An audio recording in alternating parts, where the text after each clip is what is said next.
Equilibrium is a state for reversible reactions where you cannot observe any changes for the reaction as time goes. So, for example, a physical process like evaporation is an equilibrium process.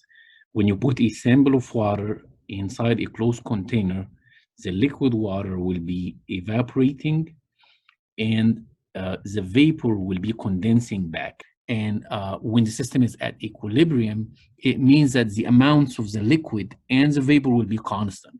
But this does not mean that the condensation and evaporation stopped. Both of them are still taking place, but taking place at the same rate. That's why you cannot observe the change on a microscopic scale. And that's the same thing when you have a chemical reaction. So some chemical reactions, reversible chemical reactions, like the example shown right here, will reach an equilibrium state. And at the equilibrium state, the rate of the conversion from the reactant to the product will be equal to the rate of the backward conversion from the products back to the reactants. So, but in total, you will not be able to see a physical or an observable change for the reaction. It will seem as if the reaction stopped, but in reality, it didn't. So what actually happens is that the system is at equilibrium, which means it actually occurs at a rate of the forward reaction that equals the rate of the backward reaction. And the rate of any chemical reaction, any step, is actually defined as the change in the concentration of the products with time. So it's how much products you make per unit time. And it's experimentally known to be proportional to the concentration of the reactants raised to a power n that is called the order of the reaction. And the order is actually equal to the molar coefficients of that species, number of moles of the reactants, right? So the rate of any reaction equals a constant times the concentration of the reactants raised to the molar coefficient of the reactant. And that constant is called the rate constant for the reaction.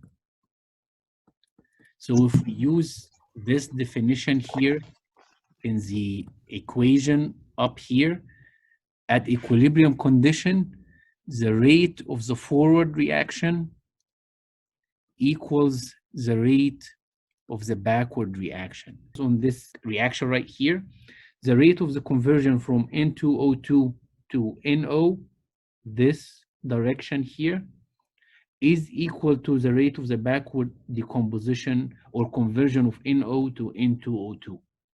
So if we define the rate of the forward reaction, is going to depend on a rate constant K1.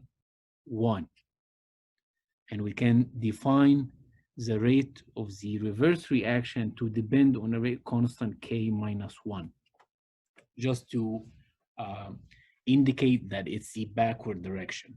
So we can define the rate of the forward reaction as the rate constant times the concentration of the reacting species in this case, which is N2O2, raised to the power of the molar coefficient, which is 1, and the rate of the reverse reaction is going to be K minus 1, the rate constant for that step, times the concentration of the reacting species, which is NO, raised to the power of the molar coefficient, which is 2.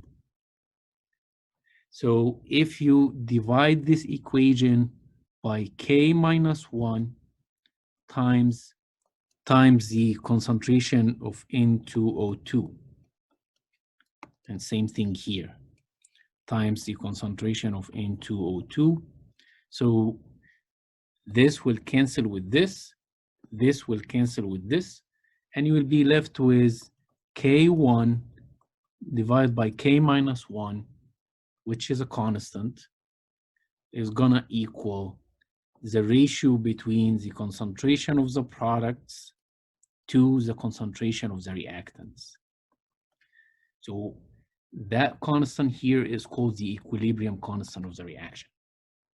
And it's basically telling you that the ratio of the concentration of the products to the concentration of the reactants is constant. An equilibrium state for any process is going to be achieved when the rates of the forward and the reverse reactions are equal, and the concentration of the reactants and the products are constant. Just don't get confused between the two concepts. Rates are equal.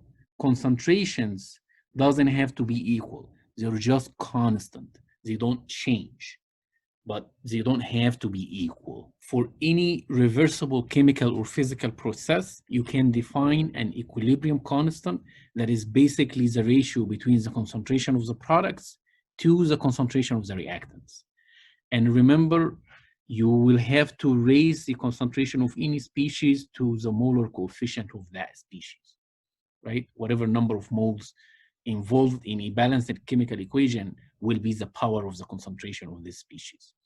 And again, equilibrium constant means that the concentration ratio is constant, but does not have to be equal. And if we look at this reaction right here, and this is the reaction coordinate tracing concentration of the reactants with time.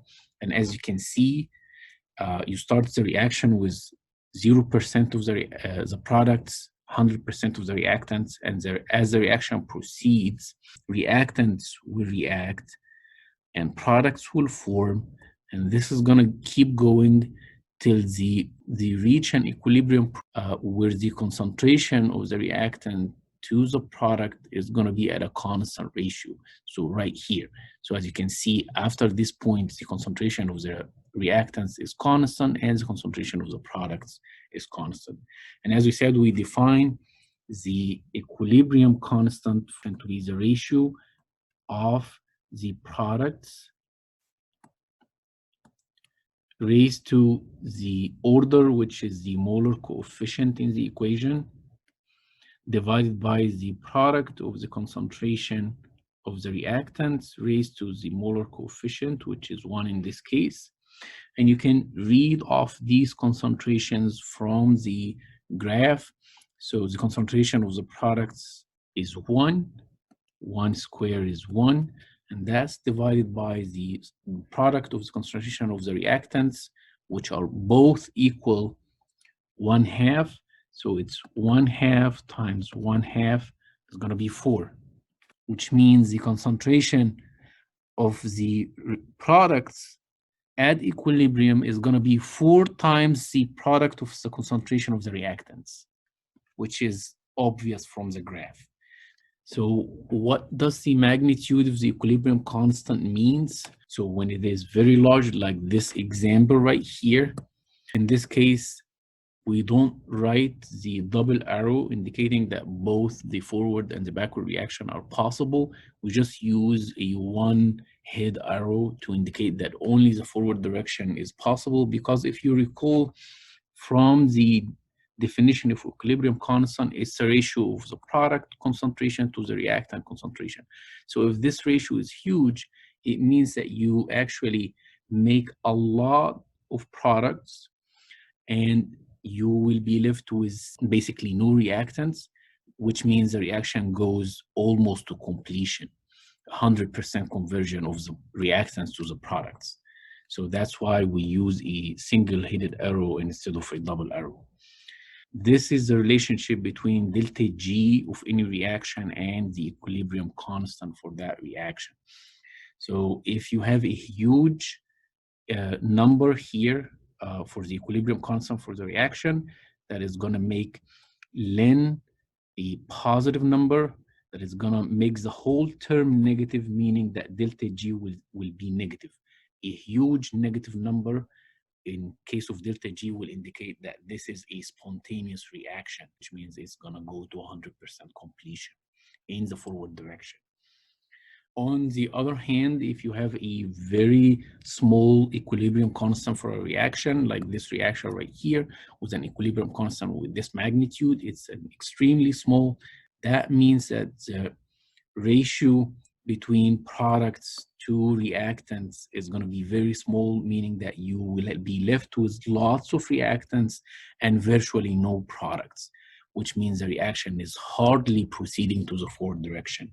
Again, we can use the equation here to explain this, because if you put a small equilibrium constant, that is going to make ln of that number a negative number. So that term is going to be negative times negative RT. So times negative, this is going to make delta G positive, which means the reaction is non-spontaneous in the forward direction. So it's hardly going to proceed in any measurable amount in the forward direction. If you have an equilibrium constant that is significantly larger than 1, the reaction will go to the right, because you will have more products than reactants, and that is going to be a product favor reaction, which means you will be left with less amount of reactants, and you will be making a significantly larger amount of the product. So it favors product formation. On the other hand, if the magnitude of the equilibrium constant is significantly smaller than 1, that means that the ratio between the concentrations is a lot more reactants in comparison to products. So the reaction will go to the left, which means it's going to go backward, and it's going to favor reactants. It's going to, at equilibrium, it's going to have more reactant concentration than product concentration.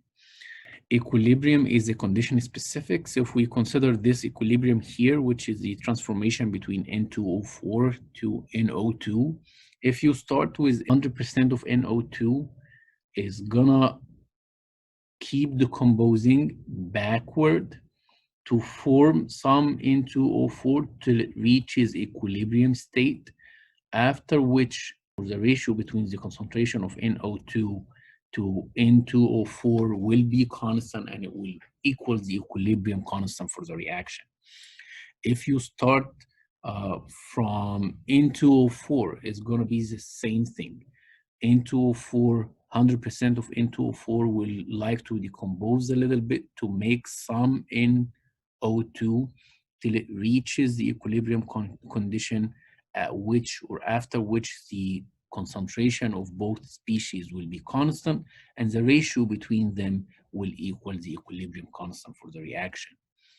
If you start from any random combination of both species that are not equilibrium condition, their concentration will keep changing till it reaches a concentration with a ratio that equals the equilibrium constant for the reaction.